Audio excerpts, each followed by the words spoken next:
paz do Senhor, povo de Deus! Por aqui, Tony Pinho, canal Bíblia para o Cotidiano.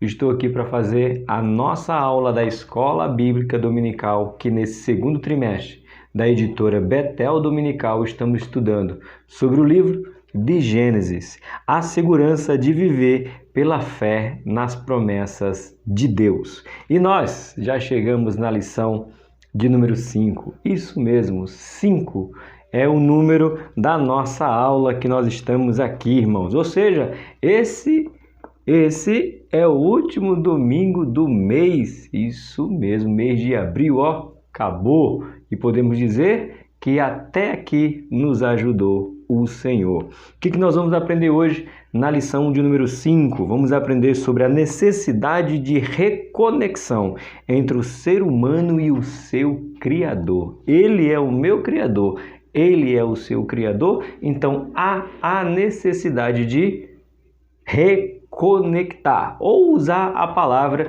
que nós usamos na teologia, na escola bíblica dominical, no meio evangélico do qual nós vivemos. Qual é a palavra, professores? Religare. Religar aquilo que estava desligado. Anota aí, pega a sua revista, pega a sua Bíblia, se você não tiver uma, tá na descrição do vídeo os tópicos principais da nossa escola bíblica dominical do dia de hoje. Aqui na companhia do professor Tony, que nós vamos aprender sobre nos mantermos, estarmos reconectados. Vamos lá?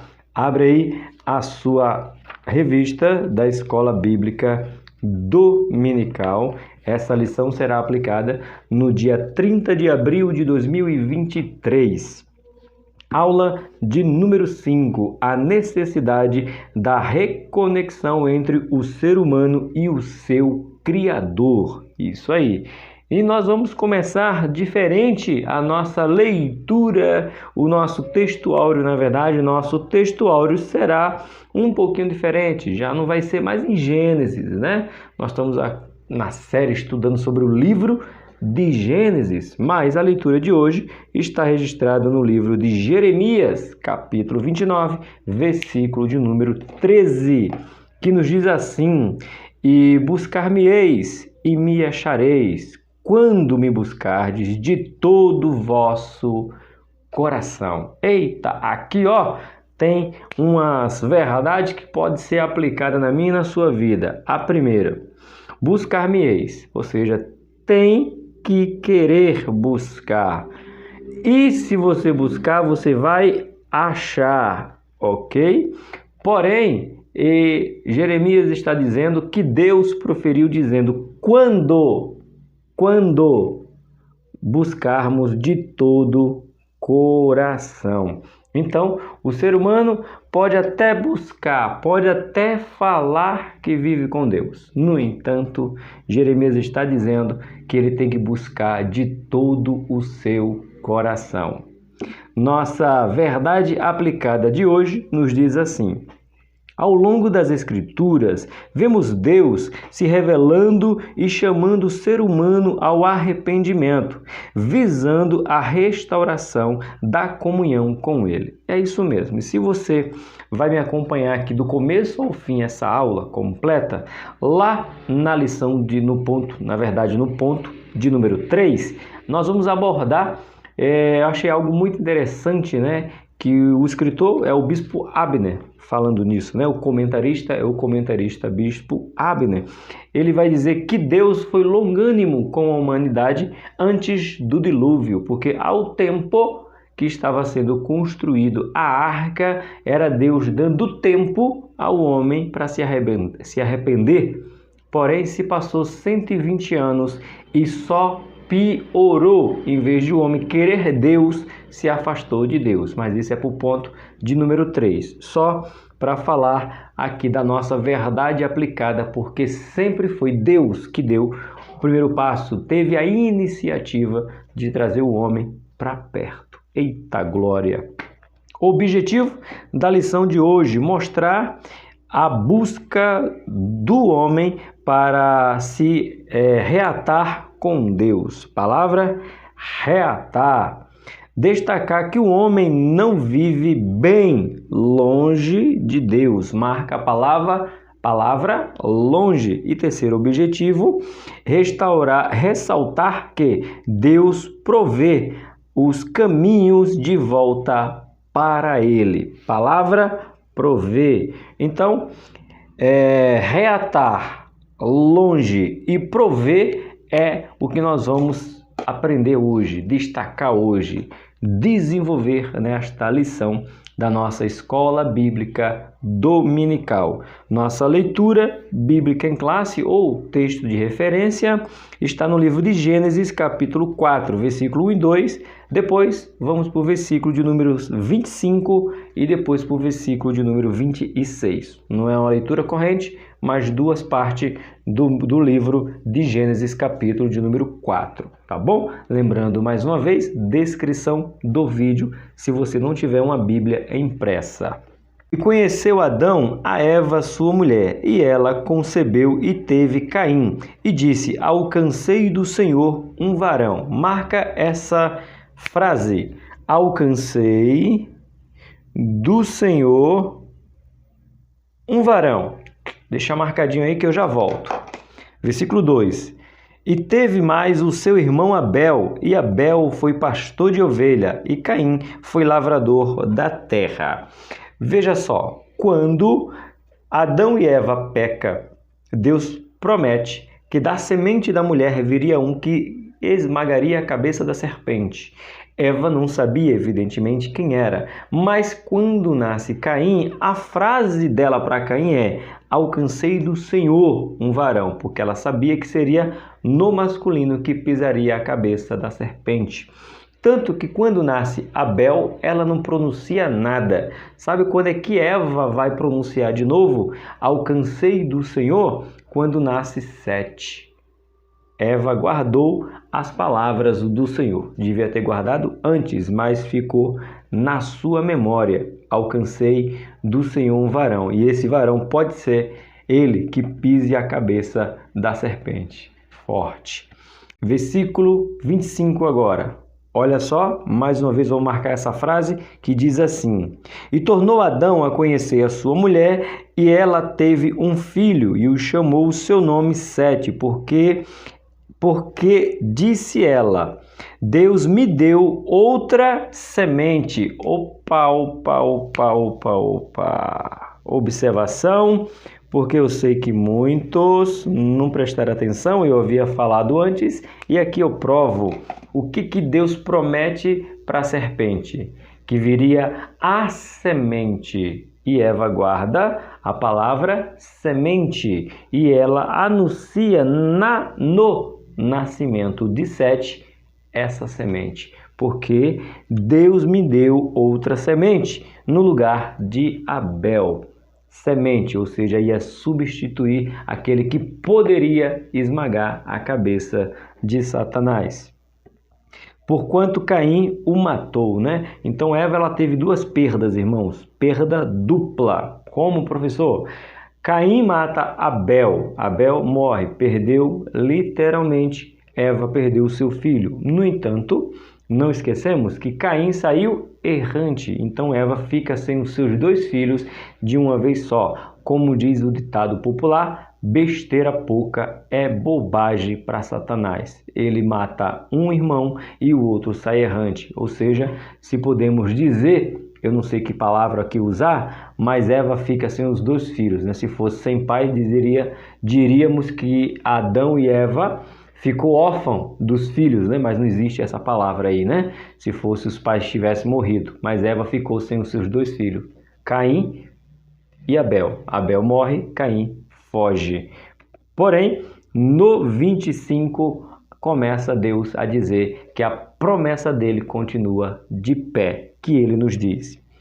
E a Sete mesmo também nasceu um filho, e o chamou o seu nome Enos. Opa! Então se começou a invocar o nome do Senhor. Duas pequenas observações. Sete aqui não é sete de quantidade. Aqui Sete é nome próprio, tá bom? E Enos aqui, esse, a partir de Enos, foi que começou a invocar o nome de Deus, tá bom? E ele é descendente de quem? De Sete. Filho de quem? Da promessa de Adão e Eva. Vamos lá? Nossos hinos sugeridos de hoje, 169, 171, 172. O motivo de oração do qual o Bispo Abner pede para que nós possamos fazer essa leitura intercessória um pelos outros, nos diz assim: ore para que possamos enxergar com mais clareza o valor de Deus. Meu Deus, é forte. Tem gente perdendo o valor ou deixando de dar valor a Deus como Deus é digno de receber. Vamos orar? Curve a sua cabeça. Soberano e eterno Deus, agradecemos a Ti primeiro pela oportunidade concedida de aprender a Tua Palavra mais um pouco, chegando já na lição de número 5. Que Tu continue abençoando o Bispo Abner, o autor e escritor desse assunto. Pedimos a Ti, Pai, que nós possamos valorizar a cada instante a Tua presença. Seja nós aqui do canal Bíblia para o Cotidiano, no nosso Café com Deus Pai, todos os dias às 7h30 da manhã. Seja indo para a escola dominical, seja no nosso levantar, almoçar ou deitar, em todas as horas do nosso dia, que nós possamos valorizar cada momento que Tu tem nos proporcionado. Ajuda-nos a mantermos valorizando a Tua palavra, a Tua presença, o Teu querer, o Teu amor, o Teu cuidado, que é imensamente grande. Assim eu Te agradeço, em nome de Jesus. Amém? Valorize cada instante, cada momento que você tem com Deus e seja grato por tudo que Ele proporciona a você. Nossa introdução hoje nos diz assim: esta lição tem por objetivo mostrar que Deus não abandonou o homem mesmo depois de pecar. Boa, uma verdade verdadeira. Em toda a história do Antigo Testamento, vemos o desenvolvimento do plano divino para resgatar o ser humano e as diferentes respostas destes ao Criador. Ou seja, aqui a gente vai ver Deus tentando resgatar o homem desde a queda, a partir da queda, e vamos ver que essas respostas dada, apresentada ao Criador. O Criador planejou, tenta trazer, quando eu digo tenta, porque Ele deu esse caminho para todos, mas nem todos querem, né? Mas a gente vai ver essas respostas dessas pessoas para com Deus, e muitas respostas delas negativas, mas Deus continua sendo fiel, provendo o escape para que os homens possam se achegar a Ele.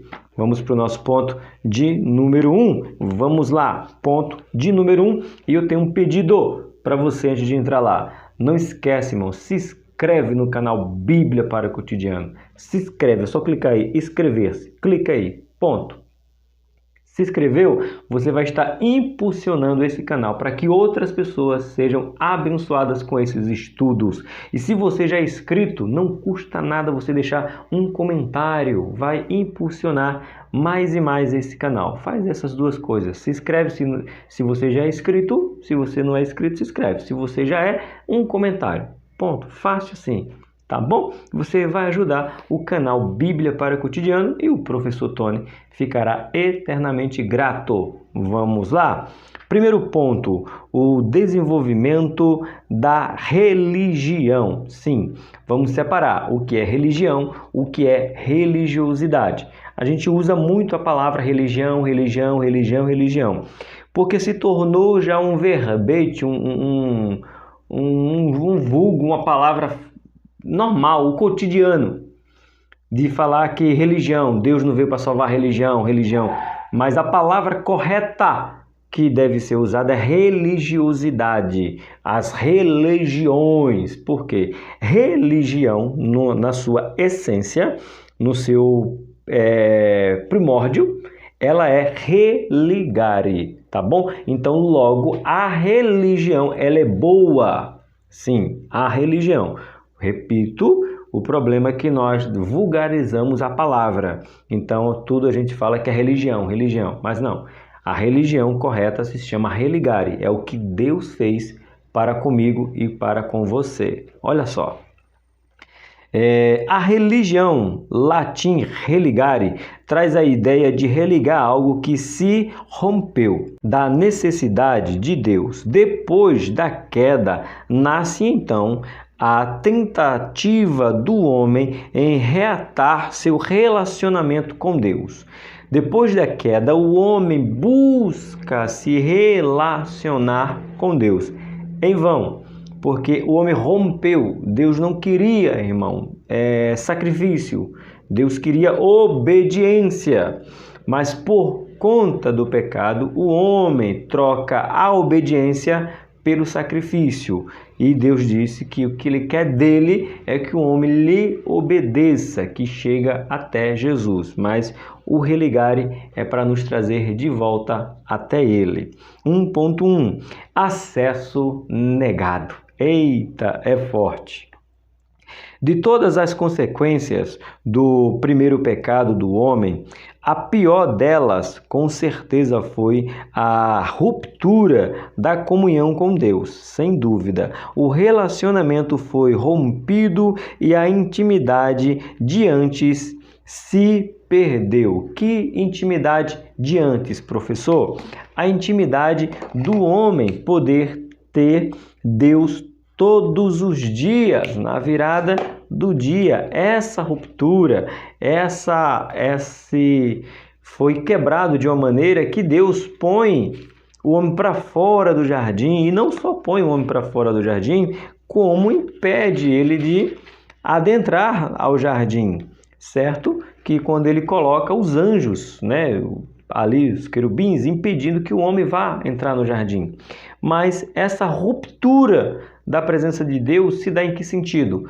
O homem ouve Deus e passa a temer. Antes era suave, agradável, perfeito, o ouvir de Deus, e agora a voz de Deus causa temor no homem. Gênesis capítulo 3, do 8 ao 10, que diz assim: E ouviu a voz do Senhor Deus, que passeava no jardim pela virada do dia. Escondeu-se Adão e sua mulher da presença do Senhor Deus entre as árvores do jardim. E chamou o Senhor Deus a Adão e disse-lhe: Onde estás? E ele disse-lhe: Ouvi a tua voz soar no jardim, e temi, porque estava nu, e escondei-me. Então, um Deus que tinha toda a intimidade, que ia todos os dias estar com Adão, agora dá um sentimento de Deus por conta do pecado, ruptura. A ruptura de estar na presença de Deus foi o que o pecado nos trouxe, consequência, essa ruptura. Continuando, no jardim, o qual Deus passava pela virada do dia, tem agora seu acesso negado, a sua entrada vigiada por querubins guardiões. Que eu falei de querubim é o versículo 22 e 23. Então disse o Senhor Deus: Eis que o homem é como um de nós, sabendo o bem e o mal. Ora, pois, para que não estenda a sua mão e tome também da árvore da vida e coma e viva eternamente, o seu Deus, pois, o lançou fora do jardim do Éden para lavrar a terra que fora tomada. E havendo lançado fora o homem, pôs querubins ao oriente do jardim do Éden e uma espada inflamada que andava ao redor para guardar o caminho da árvore da vida. Ruptura, perdeu essa ligação, essa liberdade. O homem perde a sua liberdade porque queria libertinagem. Ponto. Perdido e acesso negado. A mensagem é clara.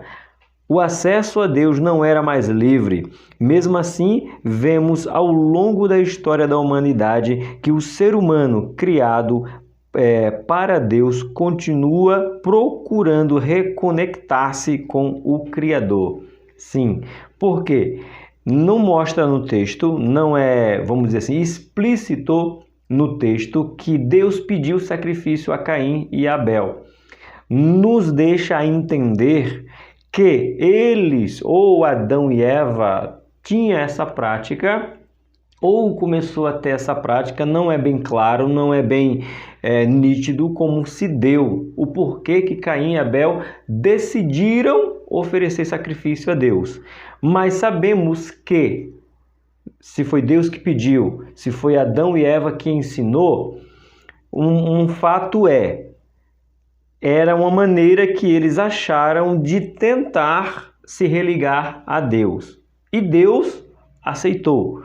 Tanto que Deus não só recebe o sacrifício de Abel, como orienta Caim que ele poderia ser aceito se ele procedesse de maneira bem, boa, tá bom? Deus aceita os dois sacrifícios.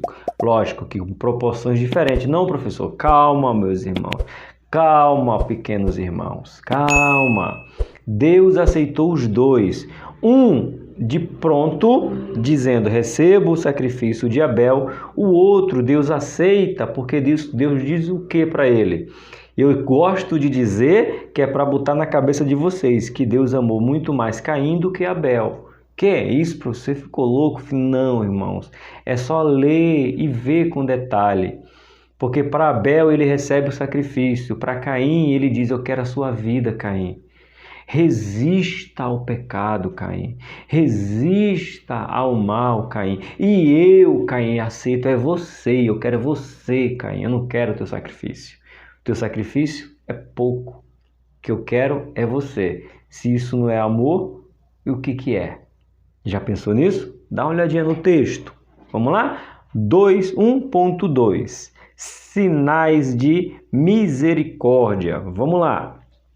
O casal foi lançado fora do jardim, mas o Senhor Deus, com cuidado e misericórdia e graça, continuou se revelando e interagindo com a humanidade por diversos meios. Eva entendeu que Deus tinha lhe dado um filho depois do pecado. Era um sinal do favor e interesse de Deus e esperança para a humanidade. Sim, como eu já falei, Eva reconhece, Eva perde essa comunhão com Deus, certo? Ok. Agora seria subjugada pelo seu esposo, pelo seu pecado. Porém, ela reconhece que Deus estava com ela, pela declaração que nós lemos em Gênesis capítulo 4, verso 1. Alcancei do Senhor. Então, Eva sabia que o filho que ela gerara era presente, providência, amor, cuidado de Deus para com ela. É isso aí. Mesmo sabendo que errou, reconheceu que Deus ainda estava cuidando dela. Declaração em Gênesis capítulo 4, versículo de número 1. Adão e Eva ensinam seus filhos sobre Deus e o dever de adorá-lo, certo? Como eu disse, não fica muito claro, mas Gênesis capítulo 4, versículo 3 e 4 nos diz assim: E aconteceu ao cabo de dias que Caim trouxe do fruto da terra uma oferta ao Senhor. E Abel também trouxe dos primogênitos das suas ovelhas e da sua gordura, e atentou o Senhor para Abel e para a sua oferta. Como é uma escola dominical, vale ressaltar, falar e enfatizar. Deus não rejeitou a oferta de Caim porque era coentro murcho, tomate podre, pepino estragado. Não foi isso, meus irmãos. Deus rejeitou, foi a intenção do coração. Não foi o que ele estava oferecendo, foi o como ele estava oferecendo. Tá bom? Então, pelo amor de Deus, tire isso da mente. Não ensina isso aí. E quem ensinar isso aí, corrige, não deixa. Não foi porque foi frutos estragados, não. Foi a intenção do coração. Dá o melhor, dá tudo o que eu tenho. independente, porque eu posso dar, se eu for me basear, como disse Paulo, eu posso dar a minha vida, e essa minha vida entregue pode ser sem amor, pode ser apenas por aparecer. Não é isso que fala Paulo? Posso dar até a minha vida, posso dar tudo o que eu tenho para os pobres, mas não é por amor aos pobres, é por soberba, para dizer que eu sou o cara. Então isso aí é rejeitado, é isso que fala Paulo quando faz essa declaração, e é isso que Deus viu em Caim. Ele viu a intenção e não o que Caim estava oferecendo. Tanto que, como eu já falei e repito e vou ficar repetindo para você guardar, Deus diz para Caim que ama ele, tanto que diz: resista ao mal, meu filho. Você tem autoridade para resistir ao mal. Resista. Eu vou te dar autoridade. Mas Caim preferiu dar ouvidos à antiga serpente. Vamos lá? Nosso 1.3, um amor por Deus sem amar seu próximo. Essa aqui, irmãos, tem uma frase satânica, deixa eu marcar aqui que eu quero olhar para vocês. Tem uma frase satânica, diabólica, que não é de Deus, nunca foi e nunca será. Se você já disse essa frase, converta-se. Aceite Cristo que ainda dá tempo. Que frase é, professor? Quanto mais eu conheço o ser humano, mais eu amo os animais. Não diga isso. Você vai para o inferno com essa frase. Professor, você vai para o inferno se você amar mais os animais do que as pessoas. Quem me diz isso? A Bíblia. Deus não mandou Jesus para morrer por animais. Mandou para morrer por pessoas. Pessoas que confessam e deixam, pessoas que erram, pessoas pecadoras tanto quanto você. Sim, se você já disse, arrependa-se. Nenhum crente que entregou a sua vida a Jesus pode dizer essa frase. Cuidado, você vai para o inferno se você disser que você ama mais os animais do que as pessoas. Deus não mandou Jesus para morrer por animais, mandou para morrer por pessoas. Ah, eu discordo, problema seu. Você nunca me viu falar assim, né? Problema seu. Se você acha que Deus ama mais os animais do que as pessoas, problema seu. Você vai para o inferno com essa frase. Converta-se. Professor, o povo vai desescrever. Desescreva. Mas eu não estou aqui, irmão, para ganhar e ver você indo para o inferno numa frase satânica e diabólica como essa. Não. Deus entregou o seu filho por pessoas, por vidas humanas. Ponto. Não gostou? Se isso vai fazer você ir embora e não voltar nunca mais, vá embora. Mas eu não vou estar jogando palavras ao vento ou fingindo uma verdade que não é para que você seja escrito. Deus não deu Jesus por nenhum animal irracional. Foi por seres humanos. Por pior que ele seja. Porque você é um ser humano. E foi por você que Jesus morreu. Ponto. É assim, irmãos. Eu não tenho como dar tapinha nas costas, fingir e de oba-oba, não. Eu quero ensinar a palavra de Deus do jeito que ela é. E Abel provou, Caim provou isso aqui. Bora ver. A devoção de Caim por Deus se mostrou meramente religiosa no fato de que o ato de adoração se tornou um motivo para um ato de crueldade ao seu próximo. O meu sacrifício é maior do que o outro, então eu amo mais a Deus que é o sacrifício do que quem está oferecendo. Então eu mato logo Caim. Deus disse, não é assim. Não é assim, porque Caim estava oferecendo o que não tinha no seu coração de sinceridade. Ele estava oferecendo falsidade. Abel estava oferecendo não somente a verdade do seu coração, mas tudo que ele tinha, que era de melhor, que eram suas ovelhas. Cuidado. Cuidado com essa frase que estão espalhando pelo mundo e alguns crentes que se diz crente, que pensa que é crente, que acha que é crente, está repetindo. Bora lá. Como o coração de Caim mudou tão rapidamente? Na verdade, não mudou.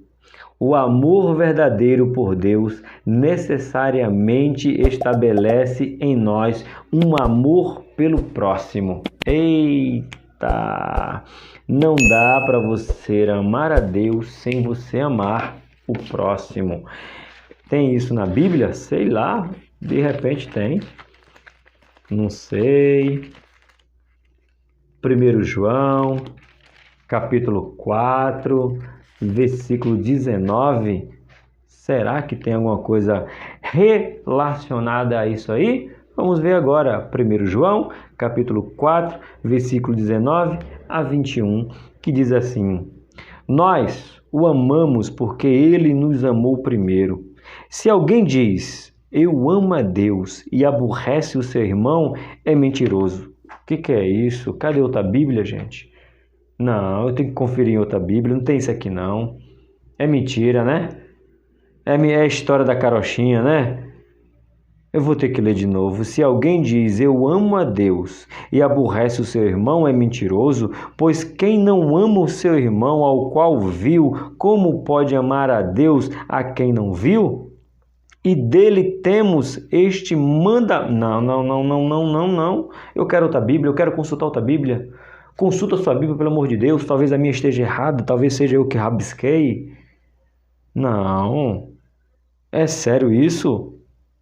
E dele temos este mandamento, ou seja, não é opção. Mandamento ou eu obedeço ou desobedeço, ou eu cumpro ou eu descumpro. E dele temos este mandamento, que quem ama a Deus, ame também o seu irmão. Você não ama teu irmão, não? Então você não ama a Deus. Se você não ama a Deus, você não é crente. Se você não é crente, você não vai para o céu. Ponto. É assim. Chega, irmão, tá contando história da carochinha para encher o ego e ganhar curtida, ganhar like, ganhar aplauso, ganhar comentário positivo, se inscrever. Chega, para com isso, irmão. Vamos ser crente. Se você não consegue amar o teu irmão, você não ama a Deus. E se não ama a Deus, não vai para o céu. Ponto. Bora para a revista? Uma religiosidade que não ama o próximo é uma religiosidade... Mentira, pastor Abner, tu colocou isso aqui. Não. Que revista é? Que lição é essa? Bora. Uma religiosidade que não ama ao próximo é uma religiosidade satânica. Por mais sacrificial que ela pareça. Estou oferecendo melhor, estou indo para o culto, sou dizimista, sou ofertante, oro dia de quarta, oro dia de sábado, vou para a consagração, faço homem ao máximo, faço mulher única, faço casado para sempre, faço homens do reino Mas você ama o irmão Tony? Não. Gosto muito não amo não. Não aprendeu o que é amor de Deus não. O amor de Deus é incondicional. Oh, Jesus, Tu és maravilhoso. Oh, Pai do céu, ajuda nós, Jesus.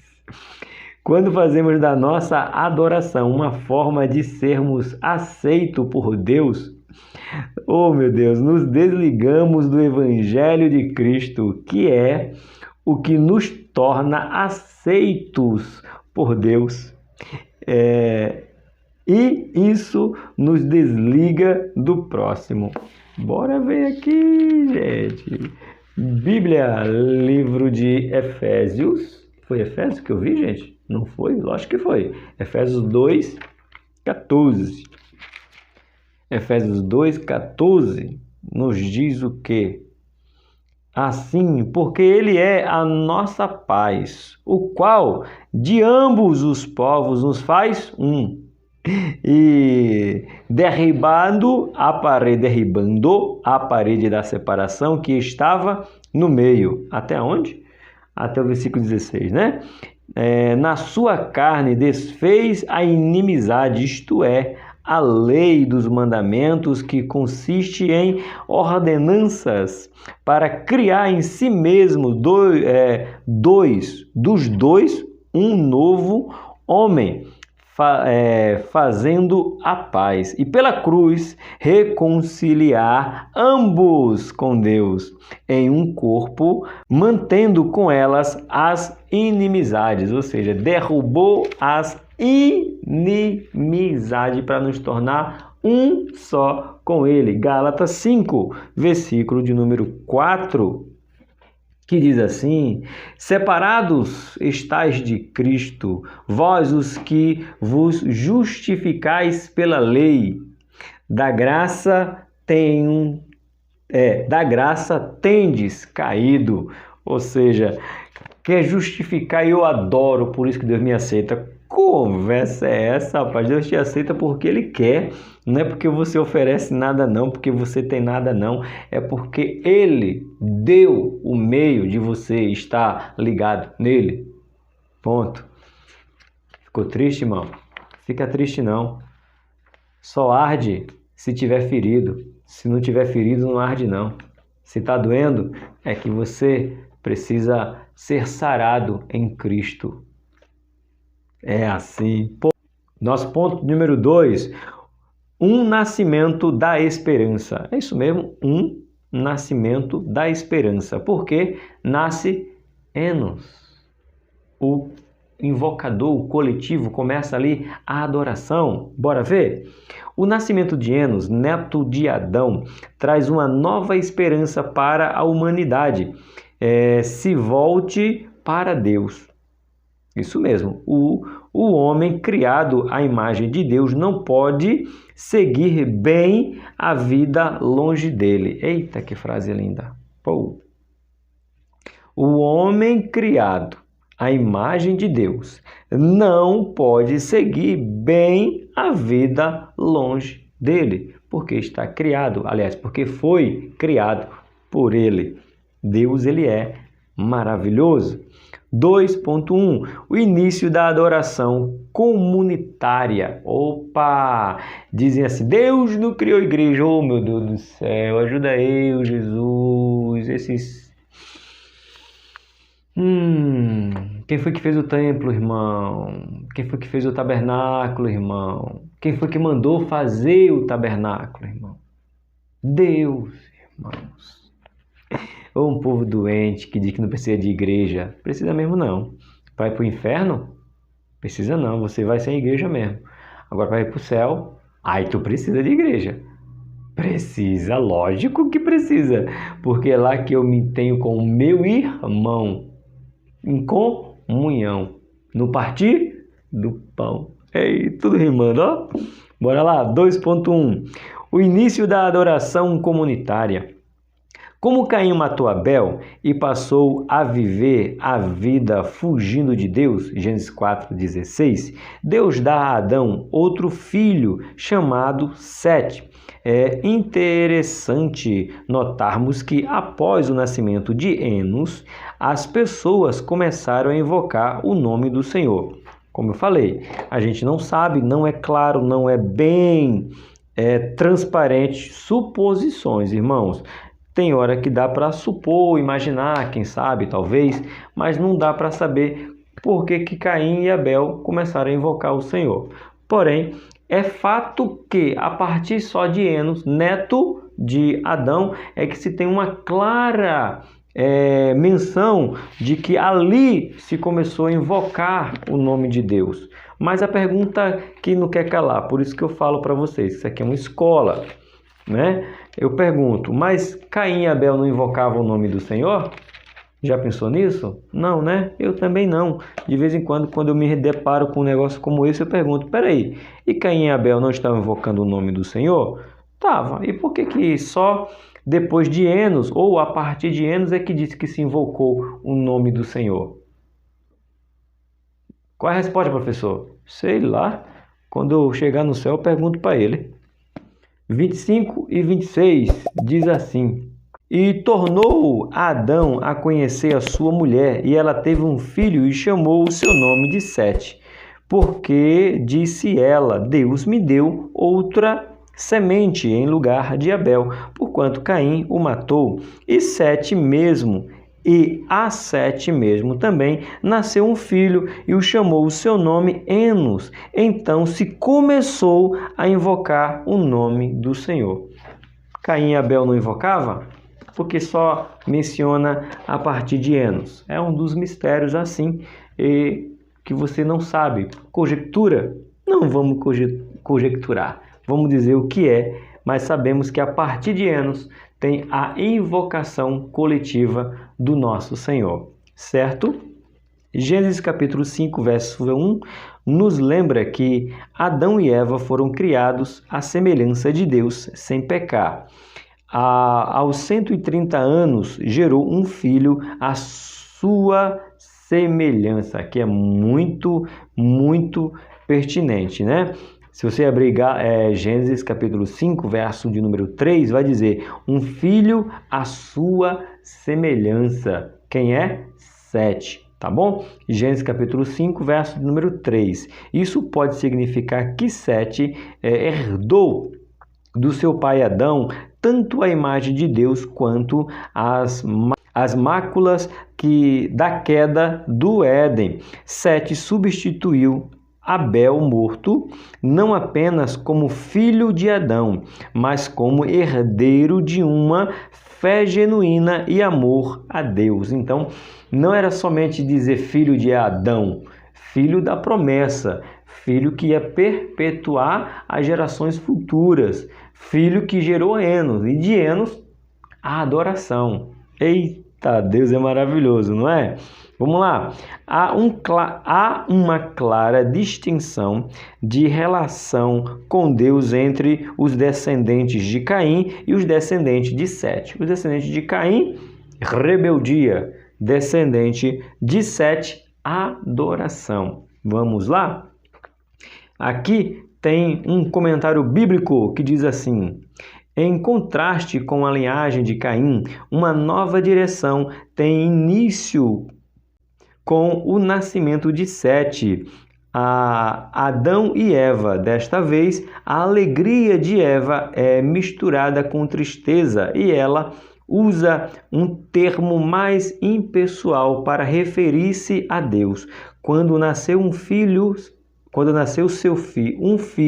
a Sete, que lhe deu o seu nome Enos, que significa fraqueza. O nome do neto de Eva foi fraqueza. Eva parecia que já estava perdendo as esperanças, mas tem algo surpreendente aí. Os homens começaram a invocar o nome de Yahvé, YHWH. Pronuncia como? Não dá. Em sua força, a linhagem de Caim não sentira necessidade de Deus, mas na fraqueza de Enos reconheceu que tinha necessidade dela. Eu achei isso sensacional. O nome de Enos é fraqueza. Então, na minha fraqueza, eu sinto a necessidade de quem? De Deus. Por isso que Paulo fala que quando eu estou fraco, aí é que eu estou forte. Porque quando eu estou forte, eu acho que eu não preciso de Deus, que eu não preciso de nada. Agora, quando eu estou fraco, quando eu sou um Enos, aí eu passo a invocar, eu acredito que tenho que invocar, eu me mantenho invocando a Deus. Eita, Deus é maravilhoso. 2.2. Andar com Deus. Eita, nós passamos pelo livro dos Heróis da Fé. Nem sei onde é que está o meu livro Heróis da Fé. Jesus, deve estar com a minha Rose na bolsa dela, de segunda-feira ainda. Andar com Deus ao ponto de Deus tomar, é o que nós vamos ver agora. Descendendo de Sete, se destaca com figura Enoque. Olha aí, ser alguém piedoso não garante que toda a sua descendência seria. É uma verdade. Porém, a narrativa de Gênesis mostra como Deus sempre levantou em gerações futuras alguém que siga o caminho de devoção dos seus antepassados. Enoque andou com Deus. É fato. Enoque andou com Deus. Lembrando que Enoque tá vindo aí de Enos. Enos começa a invocar, Enoque começa a andar, certo? Vamos lá. Não diz que começou a andar, mas que sua vida foi em andar com Deus, mesmo vivendo neste mundo e tendo filho. Observação, não é e começou a andar. A vida dele toda foi declarada de andar com Deus.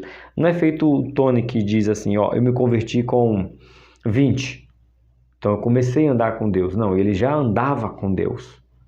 A sua história já era andando com Deus. Isso é muito importante. As coisas do mundo não o atraíam. Enoque se encaixa no anseio do salmista. Salmo 73, verso 25. O que será que o salmista tem para nos dizer com essa declaração? Isaías, Jeremias... Meu Deus, Salmo, aqui, 70 e... perdi. E 73, verso 25. O que é que nos diz o salmista? A quem tenho eu no céu, senão a ti? E na terra não há quem eu deseje além de ti. Meu Deus, que é isso, gente? Que salmo é esse? Marca aí, irmãos. Replica isso na escola dominical. Lê. A quem tenho eu no céu, senão a ti? Olha que declaração. E na terra não há quem eu deseje além de ti. Eita, esse é o salmista Davi. Isso aqui era a vida de Enoque, que andou com Deus. Essa é uma vida de quem anda com Deus, meus irmãos. Vamos lá. Deus, portanto, tomou para si aquele que não viu o mundo motivo de satisfação. Seu anseio por Deus foi tamanho que a maldição do morrerás lançada sobre Adão e seus descendentes pulou suave. Meu Deus do céu! O morrerás pulou a vida de Enoque por causa uma declaração que o salmista faz, que podemos fazer menção a ele. A quem tenho eu no céu, senão a ti? E na terra não há quem deseje além de ti. O morrerás não se encaixa na vida de Enoque, porque Enoque não começou a andar com Deus. Enoque andava com Deus. Eita glória gloriosa. 2.3. Tempo de renovação. Vamos ver esse tempo de renovação? Enoque, antes de ser tomado por Deus, gerou o avô daquele que seria usado por Deus para preservar a humanidade da completa extinção. Quem foi? Noé, isso mesmo. Nos tempos de Noé, o quadro da humanidade só piorava. Gênesis capítulo 6, verso 5. Ia de mal a pior. Temos uma sociedade que poderia ser dividida entre filhos dos homens, linhagem ímpia de Caim, e filhos de Deus, linhagem piedosa de Sete. Porém, esta última começa a se misturar com a primeira, multiplicando assim no mundo a impiedade. A impiedade não era algo local, era algo global, tá bom? Lameque profetiza que o nascimento do seu filho Noé teria consolo à terra amaldiçoada em Adão. Gênesis capítulo 5, 29. Bora ver agora. Gênesis capítulo de número 5, versículo de número 29.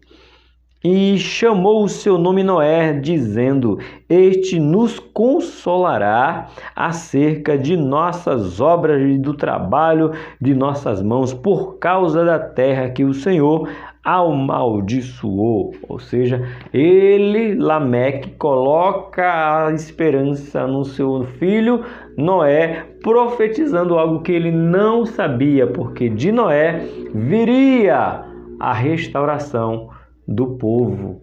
Eita, por causa do dilúvio.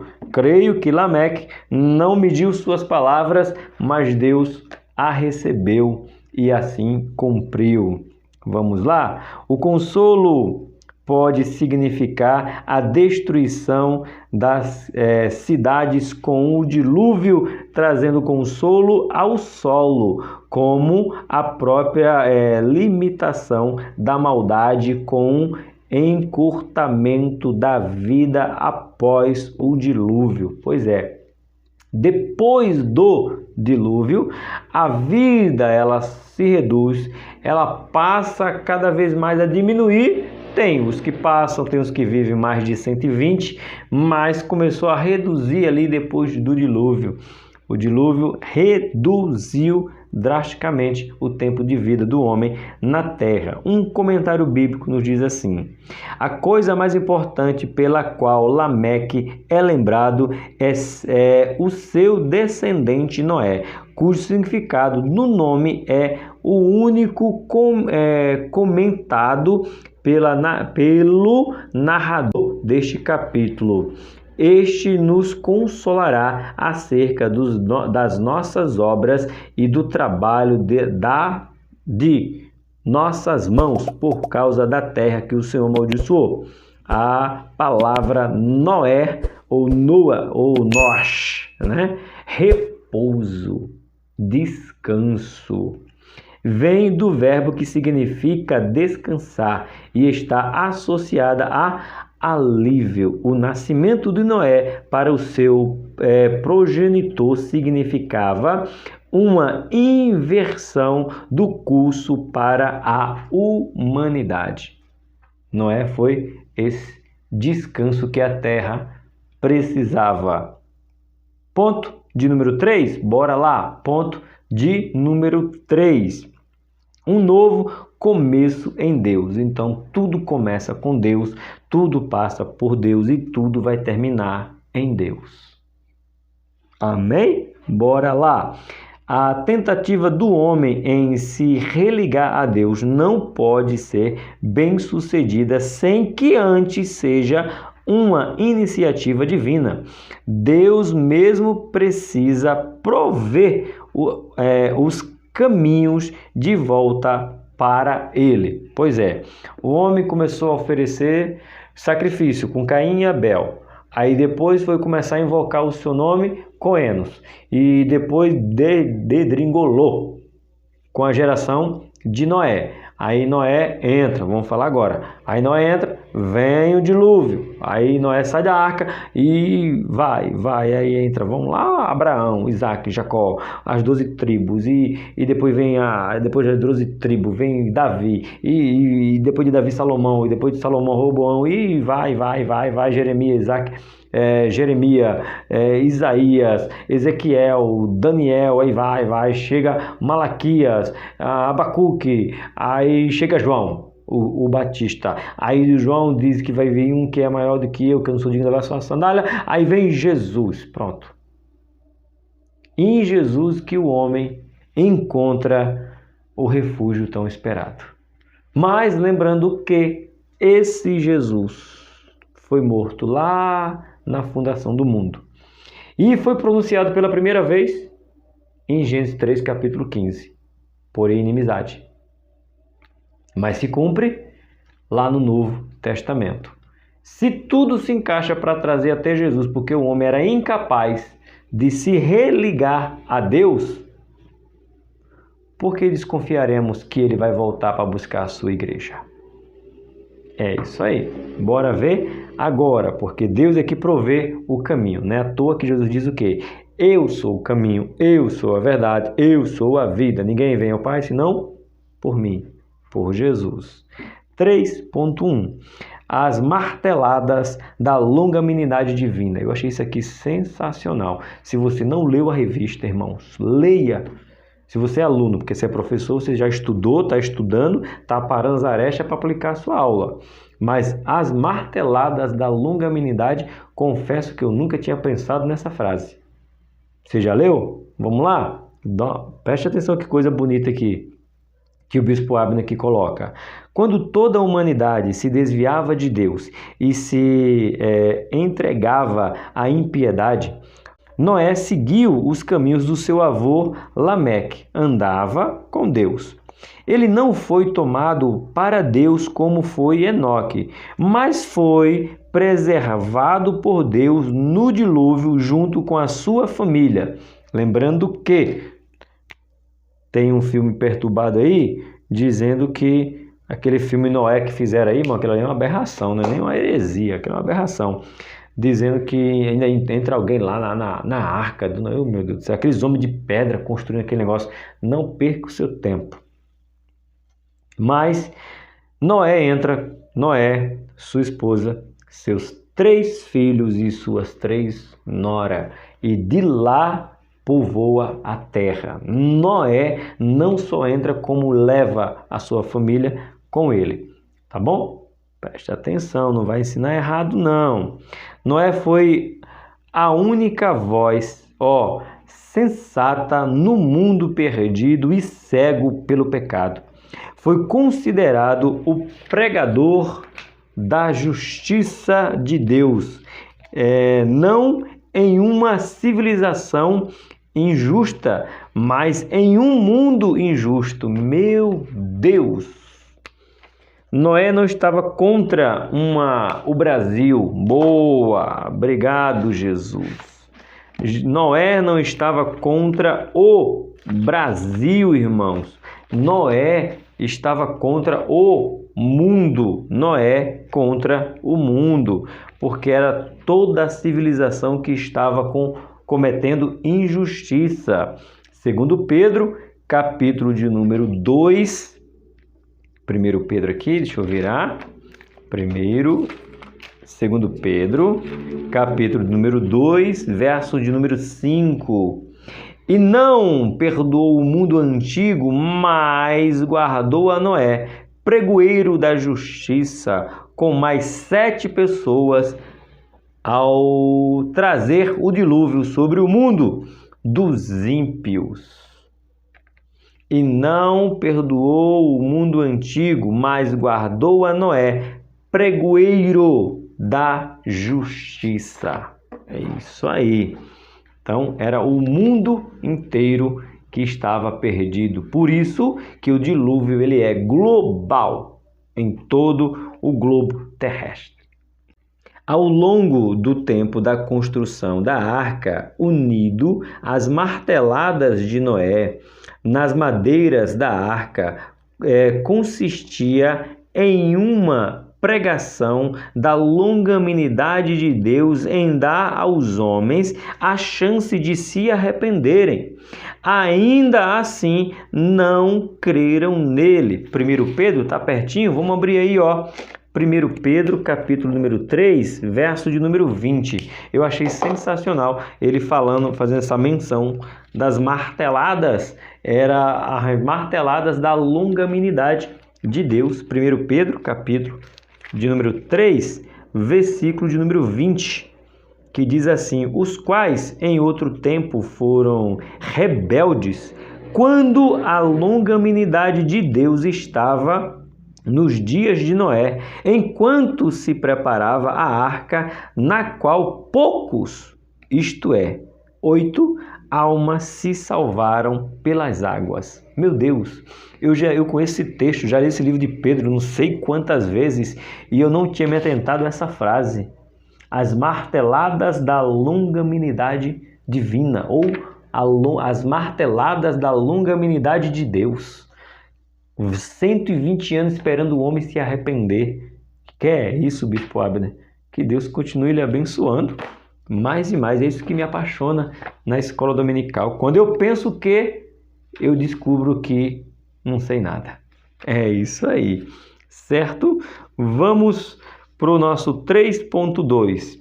Adoração após o dilúvio. Sim, o dilúvio, pós-dilúvio, tem adoração. Se teve antes, tem que ter depois. Porque o Deus é justo. Só ficou sofrendo no dilúvio quem não quis se converter na longanimidade do nosso Deus. 3.2. Adoração após o dilúvio. Após o dilúvio que limpou a terra, de Sem, um dos filhos de Noé, descendeu a linhagem abençoada e piedosa. Gênesis capítulo 10, verso 1 e Gênesis capítulo 11, verso de número 10. Após baixarem as águas do dilúvio, Noé levantou um altar ao Senhor e sacrificou animais limpos em holocausto. Gênesis capítulo 8, verso de número 20. Vemos aqui não apenas uma manifestação de gratidão pelo livramento, mas também a necessidade do homem de reconexão com Deus. É isso mesmo. Aqui não só estava o agradecimento de Deus ter livrado eles do dilúvio, mas a reconhecimento de que precisava reconectar com Deus. E ele sabia que aqui a maneira de se reconectar com Deus era lhe oferecendo sacrifício. Então, Noé oferece sacrifício ao Senhor como gratidão. O perfume da gratidão de Noé agradou a Deus a ponto dele fazer uma aliança com Noé e prometer não mais destruir a terra com água. Irmão, Deus aceitou tanto o sacrifício que Noé fez ao sair da arca, que ele faz o concerto, né, o arco lá, bonito, tal. Vamos ver? Gênesis capítulo 8. Bora ver. Gênesis capítulo 8, Deus põe um sinal no céu e diz para o homem, olha, esse sinal eu faço por causa de Adão. Então, cada vez que você vê o arco no céu, lembre-se que foi por conta de Adão. Sim, por conta de Adão, Deus fez esse sacrifício. Gênesis capítulo 9, é isso? Noé e sua família saem da arca. O pacto é isso mesmo, 9 do 1 ao 19, mas eu não queria me alongar muito não, então deixa eu ver aqui, versículo de número 12, de Gênesis capítulo 9, e disse Deus, este é o sinal do concerto que ponho entre mim e vós, e entre toda a alma vivente, que está convosco por gerações eternas. O meu arco tenho posto na nuvem. Este será por sinal do concerto entre mim e a terra. E acontecerá que quando eu trouxer nuvens sobre a terra, aparecerá o arco nas nuvens. Então me lembrarei do meu concerto que está entre mim e vós. Ainda toda a alma vivente de toda a carne, as águas não se tornarão mais em dilúvio para destruir toda a carne. Ponto. Deus diz, eu faço um concerto, não é? Diante do sacrifício que você fez, eu faço um concerto perpétuo com você. Cada vez que chover, você olha para o céu, verá o arco. Então, saiba você que esse arco está no céu por conta de Noé.